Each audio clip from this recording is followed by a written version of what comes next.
ህይወት ግን ቅድም ይል የጎደለኝ የምትለው ነገር ምንድነው? አቤት ጤና፣ ሁሉ ነገር ሙሉ ነው። የሚበላውን አላጣውም፣ የሚጠጣውን አላጣውም፣ ሰው አላጣውም። ጤና ነው ያጣሁት።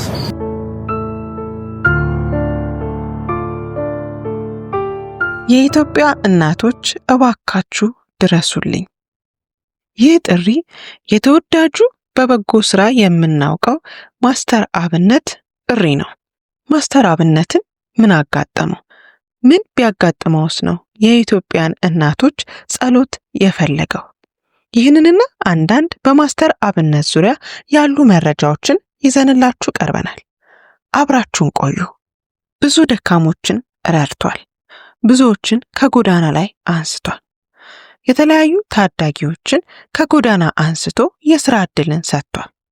የኩላሊት ታማሚዎችን የኩላሊት ንቅለ ተከላ እንዲያደርጉ አግዟል። ስራ የሌላቸውን ስራ እንዲያገኙ ወይም ስራ እንዲጀምሩ ረድቷል። ማስተር አብነት የሰራቸውን ስራዎች ለመዘርዘር ሰዓት አይበቃንም። ከሰራቸው ብዙ ስራዎች በጥቂቱ እነዚህ ናቸው። በተጨማሪም ማስተር አብነት ፋውንዴሽንን በማቋቋም የተለያዩ ችግረኞች እርዳታ እንዲያገኙ አስችሏል። በቅርቡ 30 ሚሊዮን የሚገመት ገንዘብን በአንድ ሳምንት ውስጥ ብቻ ወገኖቹን ለመርዳት ማሰባሰብ ችሏል። ህንድ ሀገር ሄደውም እንዲታከሙ አድርጓል።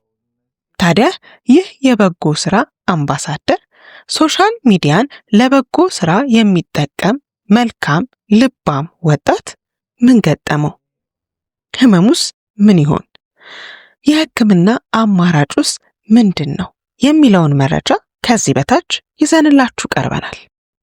ይህ የበጎ ስራ አምባሳደር የሆነው ማስተር አብነት ተወልዶ ያደገው በደቡብ ክልል በዱራሜ ከተማ ነው። በጊዜው ቤተሰቦቹ ጥሩ ገቢ ስለነበራቸው የልጅነት ጊዜውን ተንደላቆ የፈለገውን አስገዝቶ የፈለገውን ነገር አስደርጎ ማደግ የቻለ ወጣት ነው። ነገር ግን በአንድ ወቅት የገጠመው ህመም ወደ በጎ አድራጎት ስራ እንዲገባ አድርጎታል። በቅርቡ የመንታ ልጆች አባት መሆን የቻለው ማስተር አብነት ባለትዳርና የ3 ልጆች አባት ነው። ማስተር አብነት ስለ ባለቤቱ ተናግሮ አይጠግብም። ባለቤቴ በጣም መልካም ሰው ናት፣ አጋዢና አበረታችም ጭምር ናት ይላል። ለበጎ ስራዬ ሁሌም ከጎኔ የምትቆም ሴት ናት። የሰራዋቸው ስራዎች ቁጭ ብላ እቤት እየተመለከተች ታለቅሳለች። በእውነቱ እግዚአብሔር ይመስገን በትዳርና በልጅ ተባርኬያለሁ። የጎደለኝ ነገር ቢኖር ጤና ብቻ ነው ይላል። ወደ በጎ አድራጎት ስራው ከመግባቱ በፊት ማስተር አብነት የሚታወቀው በዱራሜ ከተማ በጎበዝ ሞተረኝነቱ ነበር። ዱራሜ ከተማ ላይ አለ የተባለ ሞተረኛ ነበር። በዚህም የተለያዩ ውድድሮች ላይ ተሳትፎ እጅግ በርካታ ሽልማቶችንም ማግኘት ችሎ ነበር። ነገር ግን ለሱ ደስታንና የመንፈስ እርካታን ሊሰጠው የቻለው ታዋቂ ሞተረኝነቱ ሳይሆን የበጎ አድራጎት ስራው ነበር። እናም ይህንን ስራ የጀመረው ከኪሱ ገንዘብ በማውጣት የተቸገሩ ሰዎችን በመርዳት ነበር። ከዛም ማህበራዊ ሚዲያ መነቃቃት ሲጀምር በፌስቡክ እና በቲክቶክ በርካታ ተመልካቾችን በማፍራት ለበርካታ ወገኖቹ መድረስ የቻለ ልባም ወጣት ነው። ነገር ግን አሁን ላይ ይህ የበጎ አድራጎት አምባሳደር የሆነው ወጣት ታሟል። እናም የእኛን እርዳታ ይሻል። አፍ አውጥቶ የኢትዮጵያ እናቶች እባካችሁ ጸልዩልኝ ብሏል። በእኔ ምክንያት ግን ማንንም ሰው ማስጨነቅ አልፈለግም። አንድ የሚያምነው ነገር አለ፣ እግዚአብሔር ሁሉን እንደሚችል፣ የውስጤን ህመም እሱ እንደሚፈውስ። ሰው ፊትን ያያል፣ እግዚአብሔር ልብን ያያል። ማስተር አብነትን እንዲያሳሰበው የጤና ጉዳይ ምን ይሆን? እንመለከተዋለን። እንግዲህ ስለ ማስተር አብነት የጤና ሁኔታ አዲስ ሚዲያ ኔትወርክ ያጋራን መልእክት እንዲህ ይላል። ምንጮች እንዳሉት ወንድማችን ማስተር አብነት ከታመመ ትንሽ ቆይቷል። ነገር ግን ህመሙን ደብቆ በበጎ ስራው እየሰራ ነበር። አሁን ግን ይህንን በጎ ስራውን ለጊዜው አቁሞ በአፋጣኝ ሕክምና እንዲጀምር ጓደኞቹ፣ ቤተሰቦቹና የቅርብ ሰዎች ማስተር አብነትን መገፋፋት አለባቸው ባይነን። ማስተር አብነት ከበደ ማህበራዊ ሚዲያን ለበጎ ዓላማ በመጠቀም ተጽዕኖ ፈጣሪ መሆን እንደሚቻል ካስተማሩ ሰዎች መካከል አንዱ ነው። በሚሰራው የበጎ አድራጎት ስራ የተቸገሩ ሰዎችን ሕይወት መለወጥ እንደሚቻል በተግባር ያሳየ ሰው ነው። ከሚያለቅሱ እናቶች ጋር ሲያለቅስ፣ ከታማሚዎች ጋር አብሮ ሲታመም፣ በተፈጥሮ አደጋ ለተጎዱ ወገኖች ፈጥኖ በመድረስ የሚታወቀው ማስተር አብነት ማህበራዊ ሚዲያን ተጠቅሞ እርዳታዎችን በማሰባሰብና በመለገስ የብዙዎችን እንባን አብሷል። አሁን ግን ማስተር አብነት ራሱ በከባድ ህመም ላይ መውደቁን ከኤኤምኤ ጋር በነበረው ቆይታ ይፋ አድርጓል። ችግረኞችን ለመርዳት ገንዘብ እያሰባሰብኩ ዝም ብዬ መቀመጥ አልችልም የሚለው ማስተር አብነት የህመሙን ምንነት ለይቶ ባያስቀምጥም ስለመታመሙ ለማንም መናገር እንደማይፈልግ ገልጿል። ማስተር አብነት 1 ወር ባልሞላ ጊዜ ውስጥ ብቻ 30 ሚሊዮን ብር በማሰባሰብ 5 ሰዎችን ለሕክምና ወደ ህንድ ሀገር ሄደው እንዲመለሱ ማድረግ ችሏል። አሁን እኔ ባልተመረመረ በሽታ ውስጥ ነው ያለሁት። የሚያስጨንቀኝ ይሄ ህመም በምርመራ አይገኝም፣ ራሴን እያጣሁ በስነ ልቦናም እየተጎዳሁ ነው ብሏል። ማስተር አብነት ማንንም ሰው ማስጨነቅ ስለማይፈልግ ብቻ ስለ ህመሙ ጉዳይ ባይገልጽም የለበሰው ልብስ የሸፈነውና በሕክምና ይህ ነው የማይባል ህመም እያስጨነቀው ይገኛል።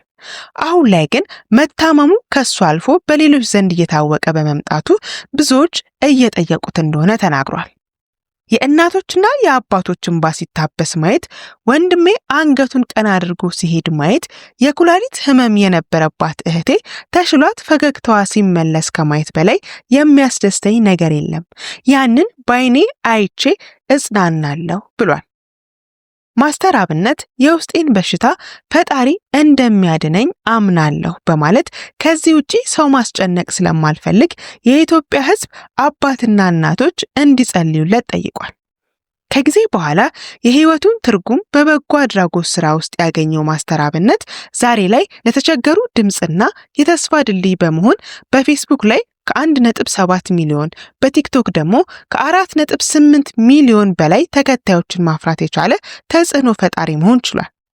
አዲስ ሚዲያ ኔትወርክም ለማስተር አብነት ሙሉ ጤንነቱ እንዲመለስለትና ወደሚወደውና ለብዙዎች ህይወት ተስፋ ወደሆነበት የበጎ አድራጎት ስራው እንዲመለስ ይመኛል ይለናል። እንግዲህ ከአዲስ ሚዲያ ኔትወርክ ያገኘነው መረጃ።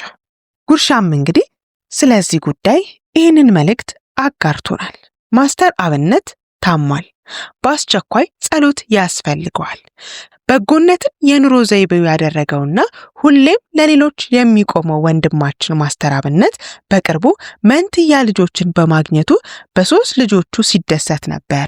ሆኖም ይህ ደስታ ሳይቆይ ከባድ ፈተና ተጋርጦበታል። በጉርሻዎች ዘንድ በቅርበት የሚታወቀው ማስተር አብነት አሁን ላይ በጣም አስቸጋሪ በሆነ በቃላት ለመግለጽ በሚያቅት ህመም እየተሰቃየ ይገኛል። የጤና ባለሙያዎችም ወደ ውጭ ሀገር በመሄድ ልዩ ሕክምና እንዲያገኝ ጥብቅ ምክር ሰጥተውታል። ይህ ታላቅ በጎ ሰው ቤተሰቦቹና ወዳጆቹ መላው ህዝብ በአሁኑ ሰዓት ከማስተር አብነት ጎን እንዲቆምና ከሁሉም በላይ በሆነው ልባዊ ጸሎት እንዲያግዘው በእጅጉ ተማጽኗል። እንጸልይለት። ፈጣሪ ወንድማችንን በምህረት አይኑ እንዲመለከተውና ሙሉ ጤንነቱን እንዲመልስለት በአንድነት እንለምን። በዚህ በፈተና ወቅት መንፈሳዊ ጥንካሬው እንዳይዝል ሁላችንም መልካም ምኞታችንን እንግለጽለት። ፈጣሪ ሆይ ለወንድማችን ማስተር አብነት ፈውስንና ብርታትን አትከልክለው። ሁላችንም በኮሜንት ልባዊ ምኞታችንን እንግለጽለት። አይዞን ብሮ፣ ሁሌም ከጎንህ ነን በማለት በጎ ምኞቱን ወይም መልካም ምኞቱን አጋርቶታል። እኛም እንግዲህ ለማስተር አብነት ፈጣሪ እንዲቀርበውና አሁን ካለበት ህመም ተፈውሶ እንደ ቀድሞ ለወገኖቹ ደራሽነቱን እንዲቀጥል እንመኛለን። ፈጣሪ ከጎኑ ይቁምለት። ለዛሬ የያዝነው መረጃ ይህንን ይመስል ነበር። በቀጣይ ከሌሎች መረጃዎች ጋር እስከምንገናኝ ድረስ መልካም ጊዜ፣ ቸር ያሰማን።